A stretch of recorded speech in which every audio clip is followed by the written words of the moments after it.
Assalamualaikum warahmatullahi wabarakatuh. Perkenalkan, nama saya Arika Darmawan. Di sini saya berdua dengan Sela Rahmayanti untuk membahas tentang pendapatan nasional. Assalamualaikum warahmatullahi wabarakatuh. Perkenalkan, saya Sela Rahmayanti dari kelompok 2 ingin mempresentasikan tentang pendapatan nasional. Pendapatan nasional adalah jumlah pendapatan yang diterima oleh seluruh rumah tangga keluarga di suatu negara dalam satu periode, biasanya selama 1 tahun. Salah satu tolak ukur yang dapat digunakan untuk menilai kondisi perekonomian suatu negara adalah pendapatan nasional. Tujuan dari perhitungan pendapatan nasional ini adalah untuk mendapat gambaran tentang tingkat ekonomi yang telah dicapai dan nilai output yang diproduksi, komposisi pembelanjaan agregat, sumbangan dari berbagai sektor perekonomian. Konsep pendapatan nasional terdapat 6. 1. Produk domestik bruto atau gross domestic product. Yang kedua, produk nasional bruto atau gross national product. Yang ketiga, produk nasional neto atau net national product. Yang keempat, pendapatan nasional neto atau net national income. Yang kelima, pendapatan perorangan atau personal. Produk domestik bruto atau gross domestic product adalah jumlah produk barang atau jasa yang dihasilkan oleh unit-unit produk di dalam batas wilayah suatu negara atau domestik selama 1 tahun. Rumusnya yaitu GDP sama dengan pendapatan masyarakat dalam negeri ditambah pendapatan asing di dalam negeri.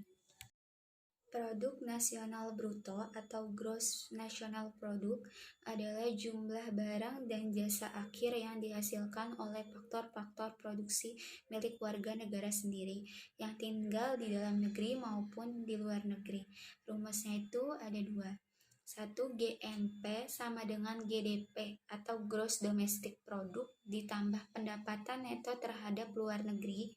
Yang kedua, GNP sama dengan GDP dikurang pembayaran net. Produk nasional neto PNN atau net national product adalah nilai semua barang dan jasa yang dihasilkan warga negara dalam waktu 1 tahun setelah dikurangi penyusutan atas barang-barang modal. Rumusnya adalah NNP sama dengan GDP gross domestic product dikurang sama penyusutan barang-barang modal. Pendapatan nasional neto (PNN) atau net national income adalah pendapatan yang dihitung menurut jumlah balas jasa yang diterima oleh masyarakat sebagai pemilik faktor produk. Rumusnya NNI sama dengan NNP net national product dikurang pendapatan perorangan atau personal income (FI) adalah jumlah pendapatan yang diterima oleh setiap orang dalam masyarakat, termasuk pendapatan yang diperoleh tanpa melakukan kegiatan apapun.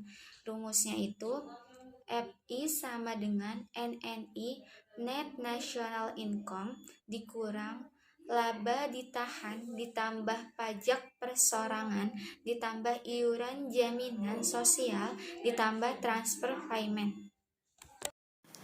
Oke, lanjut materi dari Sela. Sekarang saya akan ngebahas tentang pendapatan disposable atau disposable.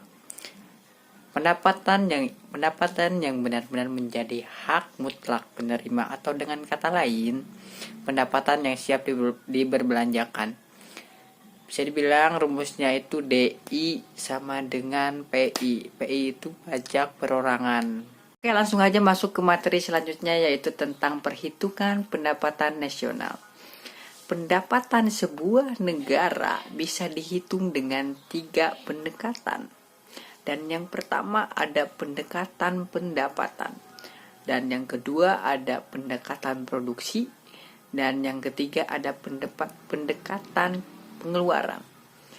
Di sini saya telah mencantumkan beberapa rumus, mulai dari rumus pendekatan pendapatan, rumus dari pendekatan produksi, dan rumus dari pendekatan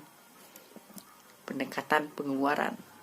Bisa dilihat teman-teman semuanya bahwa dari 3 pendekatan ini bahwa bisa kita lakukan untuk mengukur sebuah pendapatan nasional yang ada di sebuah negara.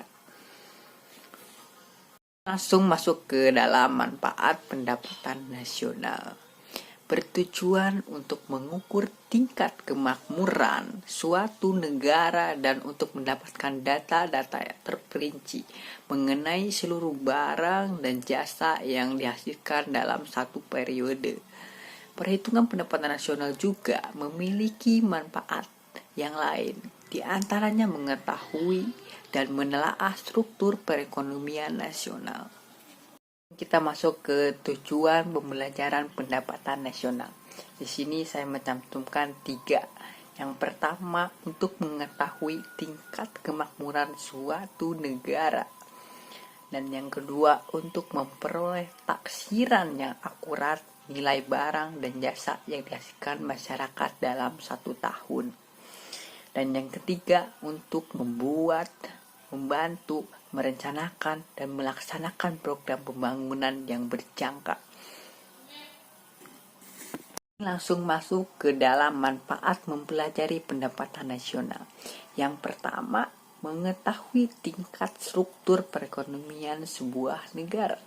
Dan yang kedua, dapat membandingkan keadaan perekonomian dari waktu ke waktu. Dan yang ketiga, dapat membandingkan keadaan perekonomian antar negara. Dan yang keempat, dapat membantu merumuskan kebijakan pemerintah. Kita langsung masuk ke dalam faktor yang mempengaruhi pendapatan nasional. Ada 3. Dan yang pertama, permintaan dan penawaran agregat. Dan yang kedua, konsumsi dan tabungan. Dan yang ketiga, ada investasi. Untuk manfaat permintaan dan faktor agregat. Permintaan agregat adalah sebuah daftar keseluruhan barang yang diminta dari sektor ekonomi berbagai tingkat harga barang dan jasa. Sedangkan dalam bidang konsumsi dan tabungan, konsumsi adalah pengeluaran total yang memperoleh barang-barang dan jasa dalam jangka waktu tertentu, biasanya dalam 1 tahun. Dan dalam investasi, pengeluaran untuk investasi merupakan salah satu komponen penting dari pengeluaran. Oke guys, berhubung materi kita sudah sampai situ, semoga bermanfaat buat kalian. Saya ucapkan terima kasih sebesar-besarnya kepada teman-teman yang sudah menyaksikan video ini. Semoga apa yang saya sampaikan bisa bermanfaat buat kalian, baik dari saya maupun dari saudari Sela.